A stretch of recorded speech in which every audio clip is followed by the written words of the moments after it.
Welcome. I'm Dr. DrRademaker, prescription for your transformation, hashtag real people, hashtag real conversations. And I always like to start off by saying, there's an intelligent universe around us. Things are not just happening by random. And so it's really about tapping into that intelligence and changing your life. And the key, though, is that you really want to find the people with that intelligence. And today is absolutely no exception. This is an incredible human being that I met many, many years ago. And he's created a very magical and very fun and exciting event, if you will, or kind of like playground for adults so that they can just change their lives in an incredible way. And so I want to invite Al Rosen. Welcome, Al. Hi there, Doc. So just by introduction, so that people know who you are, Al Rosen, you have been in the health and fitness or physical education for the last 42 years as a trainer, as a gym owner, as a coach, as a football coach, as a professional wrestler. I mean, did I forget anything? Did I miss anything out? You got enough of it, I guess. Right. And just an amazing person, and more amazing than anything else is his big heart. And his desire and commitment to help people in their own personal struggles of physical fitness and paving the way for people to be part of something much bigger than themselves and to be part of a community where they can get really excited, where they can get challenged, and they can feel the sense of incredible accomplishment. And that's very, very unique these days. And so back in 97, right, you started this new concept. So share with the listeners what this concept was all about back in 97. Well, back in 1997, at the time I owned a gym, the Body Shop Gym. It was actually the third gym in the history of Tampa. But I found out you had women, after they graduated high school, they really didn't have an outlet. They didn't have a sport to compete in. And having three daughters, I was able to understand it a little more. So you had women in the gym working out for really no goals. They didn't have a focus, something to set pick a date to actually do an event. It was basically you could train for a marathon, or you could train for possibly a bodybuilding contest. But most women weren't into the bodybuilding world, the so-called drug world. So we were looking to create an event that was healthy, both healthy physically, mentally, emotionally, socially, something for women at the time to actually challenge themselves in and feel the power of accomplishment. So thus we created the TriFitness Challenge, and at the time we devised a 160-yard obstacle course, which when I devised it in 1997, has stayed the same exact 160 yards. Thus, for the last 19 years, thus people have a chance to come back every year and compete on the exact same course. All the distance, all the tests and measurements are the same, just like in baseball. The distance between the home plate and the first base remains 90 feet. In football, you have a 100-yard playing field. In TriFitness, the course is 160 yards. And all the elements stay the same. The only thing that might ever change is the weather. So the obstacle course has certain elements. It has a 10-foot wall, a 15-foot running grid, 24 feet of incline-decline monkey bars, a 12-foot balance beam, a 15-foot cargo net. Then you transition into a shuttle run before you run to 75 yards back up to three 30-inch hurdles into a steeplechase, 20-inch steeplechase jump, a 25-yard sprint. Then you go under a 36-inch underbar, and then a 40-inch overbar, 10 yards across the finish.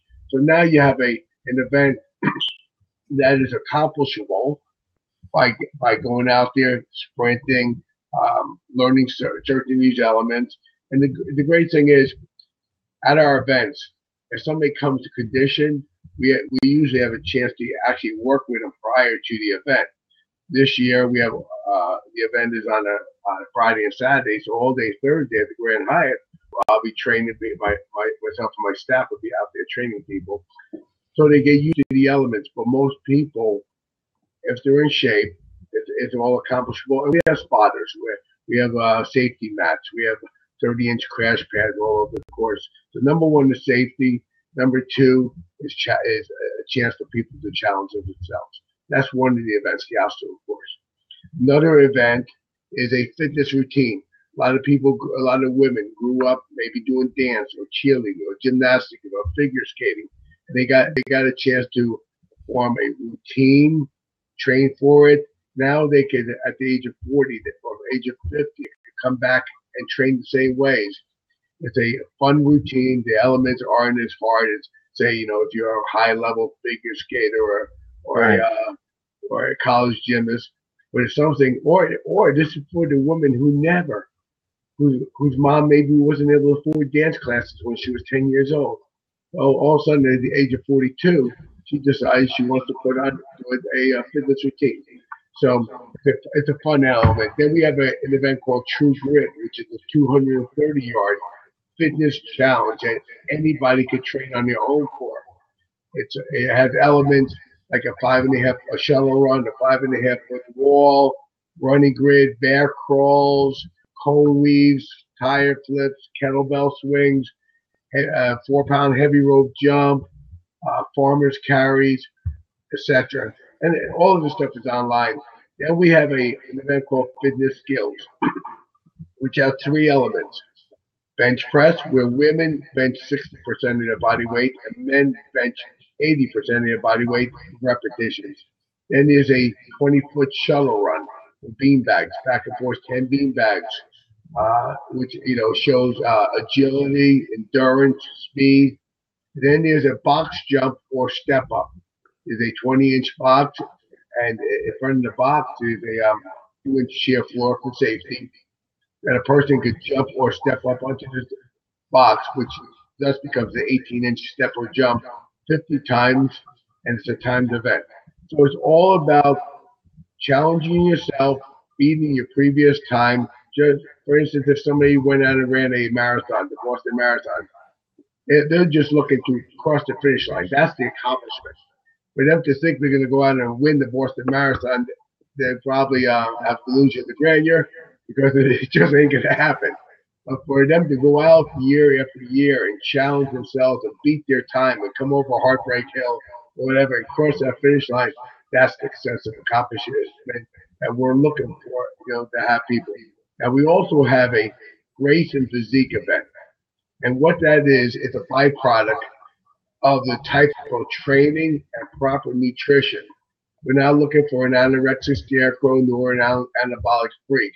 We're looking for somebody who could be a role model, who's physically fit, that has an attainable physique, and is proud of it, and can have fun going up on stage and displaying it. So those are all the elements of TriFitness. That's really impressive. And, by my own perception, I don't know how accurate this is, but looking back, you started way back in, 97. You've been doing this for 19 years.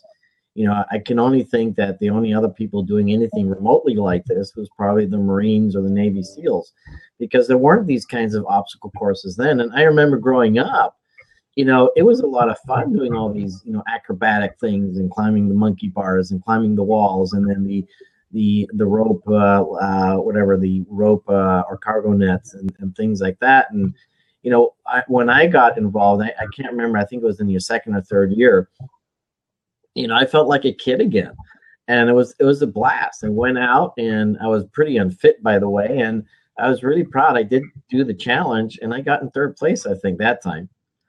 Yeah, you're not giving yourself enough credit, because you were in shape back then.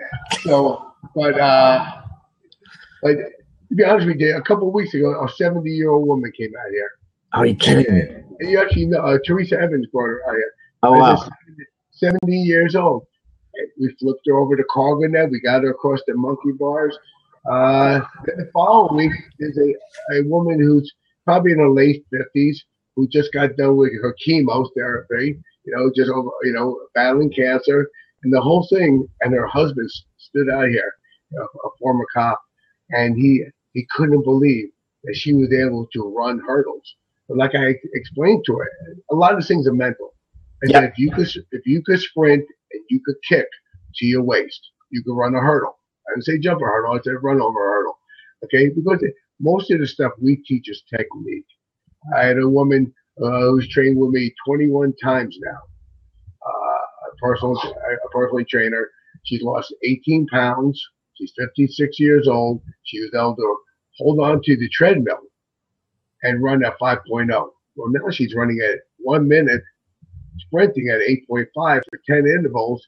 She's down 18 pounds. Okay, she's gone across the monkey bars only because I told her you could do it, and she believed she could do it, so she did it. So, as you know, and I know, so much of the stuff is just believing. If you can see it, if you can vision it, then it's really a good chance you can do it. I know you can do it. And that is so cool. And I'm always about helping people, improve their lives in whatever way, whatever direction that they want to go. And it's really helping them see what they can't see beforehand. The problem that we have all the time is oftentimes we just don't know what we don't know. And you're absolutely right. This event, this challenge that you have, is so powerful and so beautiful, and I can only honor you for doing something like this, because I can only imagine how that 70-year-old lady feels, how that other lady with chemotherapy feels, after making these accomplishments, because I've done these things as well, and I know that at times it's scary, but it's just a matter of, like you said, that mental attitude that yes, you can do this, and then how does that then work out in the rest of your life when you're accomplishing these things and you feel that you can do these things, and then in the safety, I mean, yeah, sure, injuries can happen, but I know they don't happen very often. But with the right technique and the right support, this is transformational. You talk about personal growth, and what I do a lot with other people, but what you get to do is just absolutely phenomenal. And I just have to make one admission, though. This is the time when your focus was mainly for the women as a challenge, and you did have a couple guys, and over the years more guys came in. Now I'm sure it's kind of more balanced. Oh, now we have kids. We have kids. We have kids from 5 years old. So awesome. we've had them from 5 years old up to 82 years old. Oh, now that is terrific. But what I wanted to say, just for the record, because I didn't, want anybody to think that I was that great, I did get third place in the men's division, and there were 3 of us. So in a local event, but you actually, and I'm going to tell you, you actually broke a minute on the 160-yard course, going over the 10-foot walls and monkey bars and cargo nets. So hey, we got to get you back. Yeah, now the thing is, now that you have an 82-year-old and a 7-year-old, I guess I don't have any excuses anymore not to come back. No, it's like a few minutes ago you were talking about, I think, about the accomplishing these obstacles. Who doesn't have obstacles in their life? Right. Be it divorce, be it a death, be it an illness. Right now, I have a woman training for the event. She's fighting for her life, and she's going through chemo, a different woman, and her whole thing is she's focused on doing the true grit in June as she's going through chemo at Moffitt.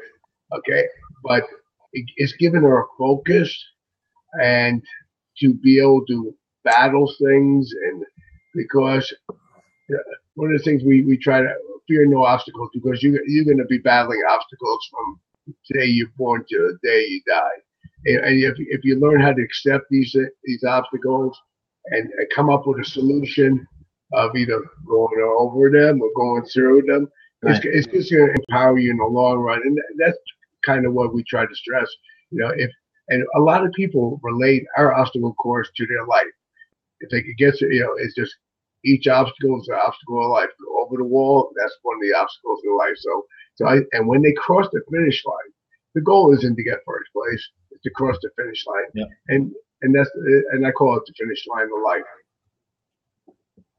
But what's interesting too, and being in the medical industry for the last 35 years or so, as a surgeon for the last 17, I've really come to appreciate all the stuff that's basically non-traditional medicine. And part of it, part of our own human experience, however you want to slice it, is just our attitude, our mental states. And something like this, like what you have right now, is just absolutely phenomenal in helping people elevate their mental state, their mental attitude, simply by exercising their body and testing their limits and really improving their life in all dimensions. And I can only imagine that things like this will help people find cures, and in ways that traditional medicine cannot.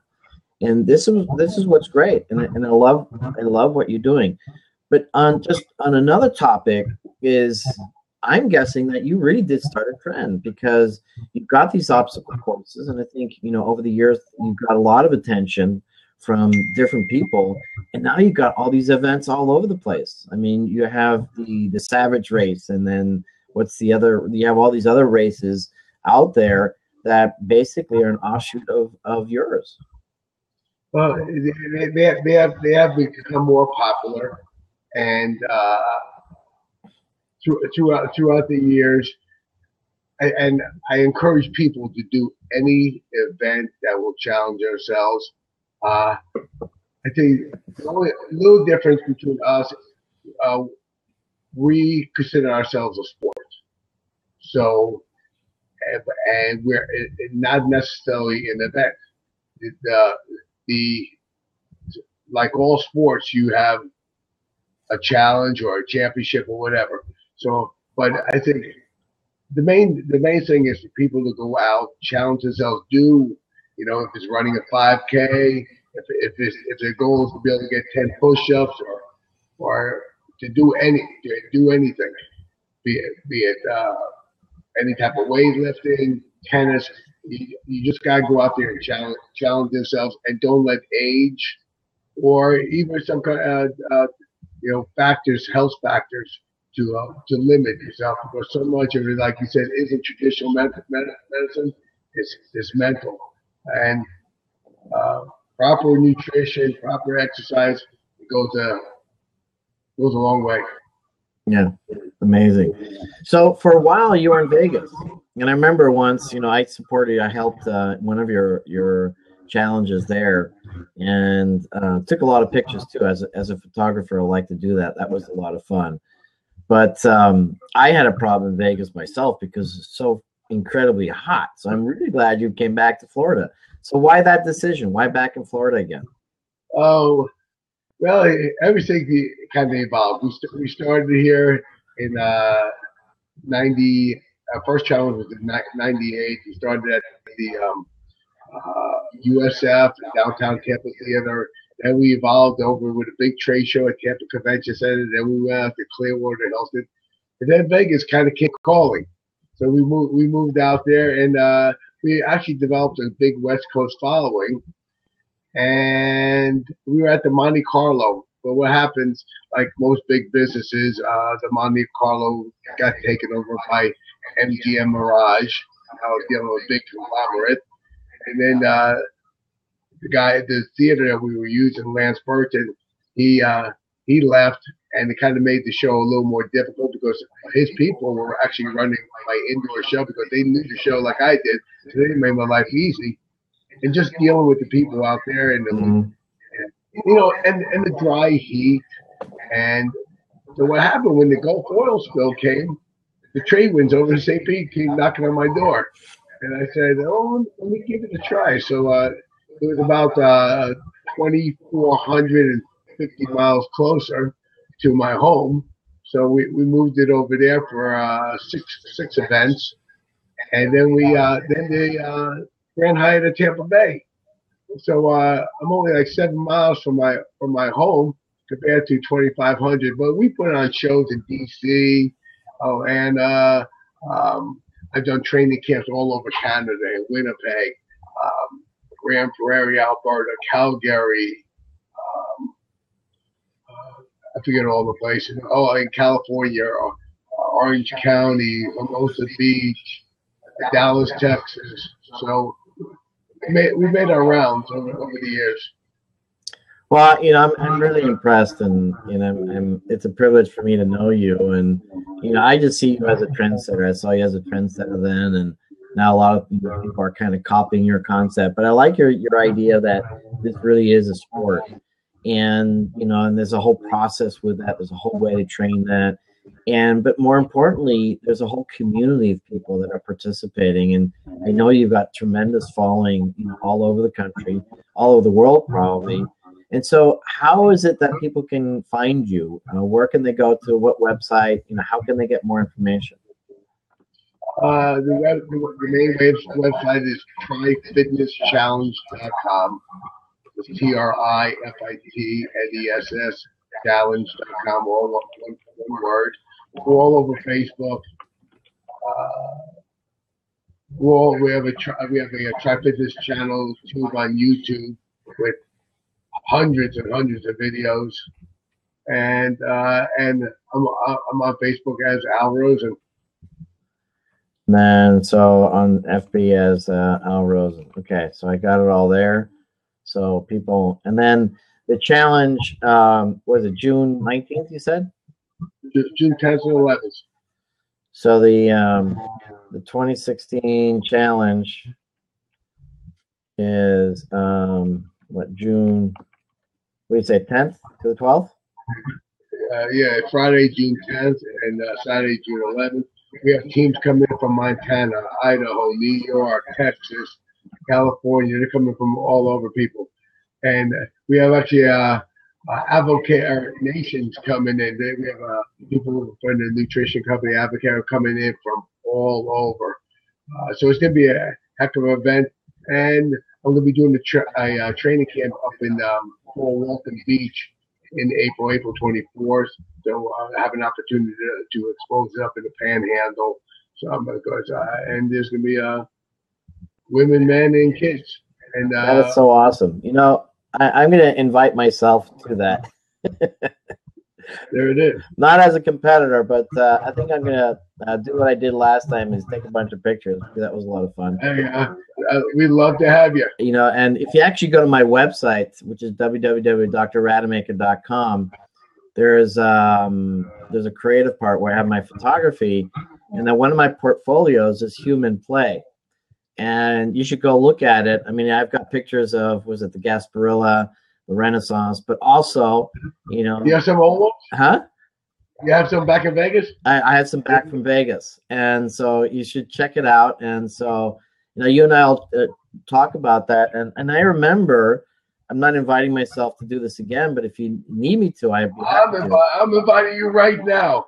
Your official photographer at TriFitness Challenge, June 10th and 11th. So get the camera, okay? You don't need any film anymore, do you? No.